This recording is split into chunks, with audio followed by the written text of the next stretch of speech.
Alright, in this video I'm going to show you how much gain and performance you can get in some cases using one small feature on Blender.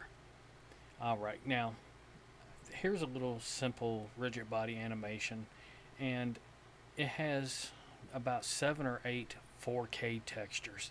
And the reason why I'm using 4K textures on this, because I wanted to have a little bit more detail, but there's an issue with using 4K textures, and that's that, or using large textures in general, or even a lot of textures, and that is that the actual building process for each frame in order to render, sometimes on a very simple scene like this, it takes longer to build the scene than it does to actually render it.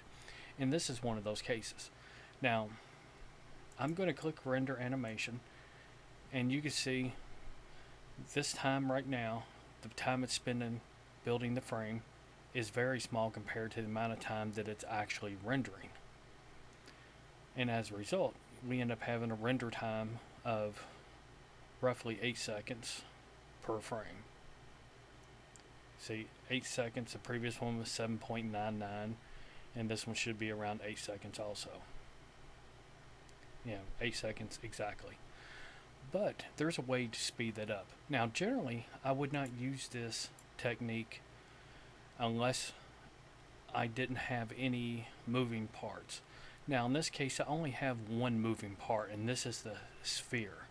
So you can probably get by with using this, and it's very simple. All you do is come over here to the render tab or render properties tab, and come down here to the performance tab, and then make sure you check persistent data.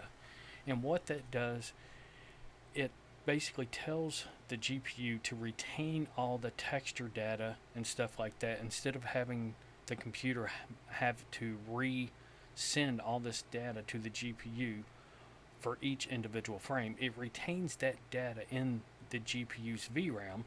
That way, the only thing it's doing is rendering the next frame plus what has actually changed. Now, like I said, if you have a whole bunch of moving parts, like a whole bunch of rigid body objects that are all moving, sometimes this will get glitchy. But when you just have one or two or just a dozen or so, generally it will not. But watch how much quicker this is. Now, the first render is going to be just like the rest of them. Render animation. Now, the first one's going to take about 8 seconds, just like before. But each one after that is going to be very quick. See, look. 2 seconds. 2 seconds. 2 seconds. So yeah, that makes a big difference. In a case like this, it's literally rendering 4 times faster. And the quality doesn't change. So yeah.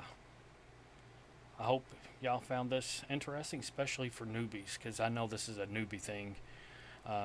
Most people have been using Blender for a while. Of course, you know about that. But for newbies, yeah, there you go. Anyway, later, people.